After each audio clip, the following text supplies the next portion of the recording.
Did you know Marvel finally made someone to compete with Flash?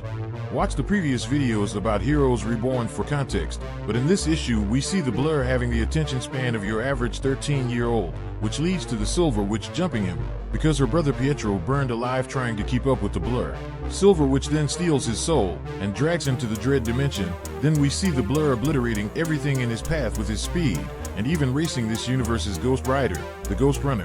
Just as he is about to catch up, she shuts off his speed to use her speed to get away. However, the Blur decides to calm himself and scan the environment to beat her. That's when he pops up with this giant whale to get his soul back, and puts her back in Ravencroft. We also learn he raced death throughout the entire multiverse, ran through time to beat Dr. Doom 2099, and can outrun eternity. The ending shows Echo, who is the Phoenix, get recruited by Blade and Cap. Because comics are weird, so subscribe to see issue 4. This is one of the craziest Batman stories. It takes place during the Dark Knight Metal event. In this universe, everyone is gender swapped, so we have Bryce Wayne instead of Bruce Wayne. Atlantis is also going to war against the surface world, and Batwoman is leading the fight against them. She decides to kill the Queen of Atlantis or Aquawoman to send a message. But that did not work, and Atlantis floods all of Gotham. Bryce then resorts to transforming her DNA to that of an Atlantean's to survive in the climate. She also gives herself water powers and creates an army of engineered fish soldiers called the Dead Water. It took no time for Bryce to conquer them all, but at the price of a drowned world. That's when the Batman Who Laughs recruits her and shows her the rest of the group and a chance to avenge her loved ones against the Atlanteans of the main universe. Comics are weird, and a gender-swapped fish Batman is one of the more normal things, so subscribe to see more. Did you know about this hidden Lantern Corps? The Ultraviolet Lantern Corps is a part of the invisible emotional spectrum and was found by Sinestro, which led him to be its first member. However, he would soon induct John Stewart to be a part as well. The Ultraviolet Lanterns have an invisible ring in the form of a tattoo on their finger instead. It also feeds off the physical negative and hidden emotions of the flesh, and essentially unleashes the host's demons. This is why a character like Cyborg could beat him, though, as he does not have enough negative aspects of the flesh. This part of the invisible spectrum is powered by the Black Sun Umbrex, which allowed a more connected user like Sinestro to have more abilities like tanking blasts from John and Victor, break John's lantern ring, feed off the negative emotions on everyone on the planet, and create negative version of them to act as members of his Lantern Corps.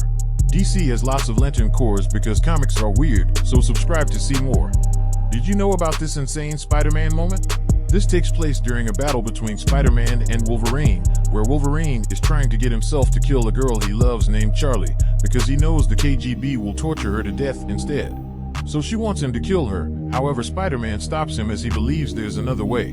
We see them both coming up with plans to beat the other, and Spider-Man ends up getting the upper hand as he doesn't have to hold back against his healing factor.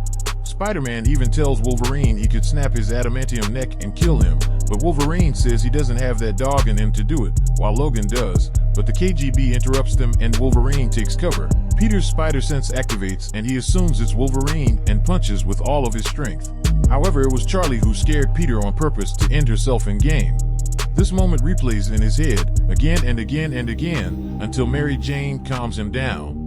This is not the only body Spidey caught, because comics are weird, and if you want to see more, make sure to subscribe. Who on Spider-Man's slimy web shooter is Anti-Venom? Anti-Venom is a variant of the Venom symbiote who was created after Mr. Negative's powers changed Eddie Brock's Venom cells. Mac Gargan's Venom then interacts with Brock's negative Venom cells to create Anti-Venom. Anti-Venom is as strong, if not stronger, than the regular Venom symbiote, while also retaining his morality as he tries not to put Aunt May in harm. Other unique abilities include being able to purge or cleanse things like symbiotes, Spider-Man's radioactive powers, which if he does for too long can permanently strip him, or even remove diseases and heroin from people's bloodstreams, regenerate his brain from a point-blank shotgun blast, and is able to shapeshift and mimic other people. Notable users and appearances include Flash Thompson's Anti-Agent Venom, Eddie Brock's Anti-Venom from Shattered Dimensions, and spoiler for the new Spider-Man game, but Peter Parker as Anti-Venom in Spider-Man 2. If you want more videos about Spider-Man 2, make sure to subscribe.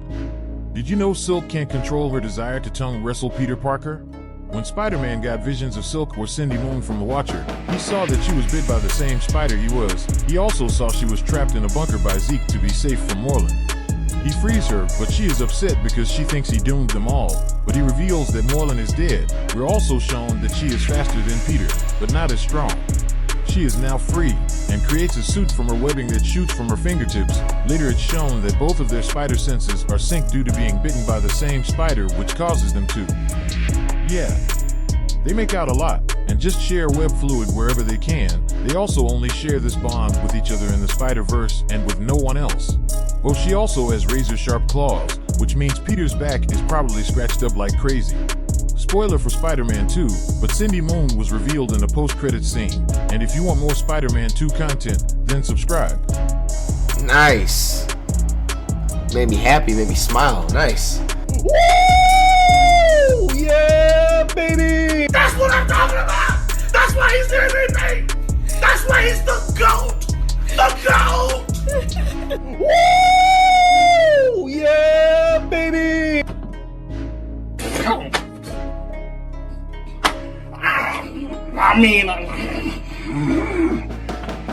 Nice. Made me happy, made me smile. Nice.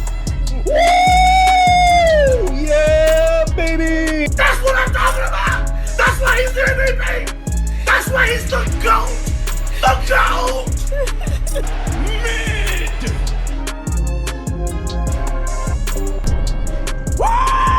That's what I'm talking about! That's why he's the MVP! That's why he's the GOAT! The GOAT! Did you know that an orange lantern spun the block on Santa Claus? It starts with Larfleeze taking the fattest nap as he jumps up for Christmas morning, since he thinks it's the one day anyone on Earth is given whatever they want. But he wakes up to no presents and no cookies eaten, which we're given a recipe for.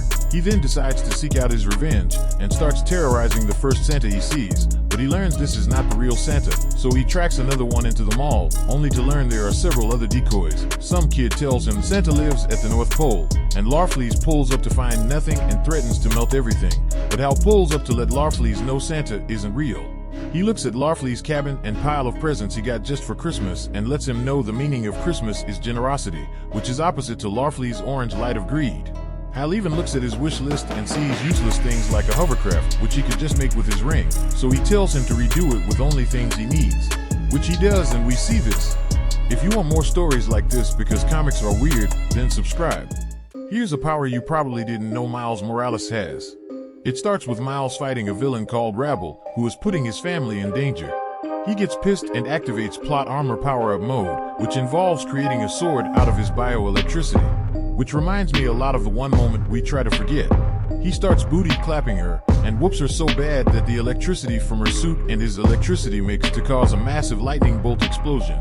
He starts to hyperventilate and feels guilty, and he passes out, but later he wakes up in a hospital and has a much better point of view over the whole situation. This electric sword is thankfully not brought up too many times since, but it's a great example for how comics are weird, and if you want more moments like Miles creating an electric lightsaber, then make sure to subscribe. I mean, it's alright, like... That's what I'm talking about! That's why he's the MVP! That's why he's the GOAT! The GOAT!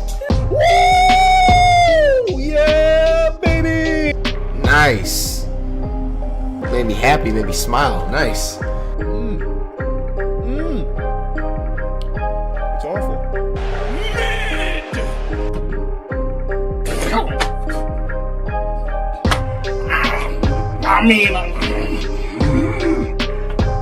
Nice.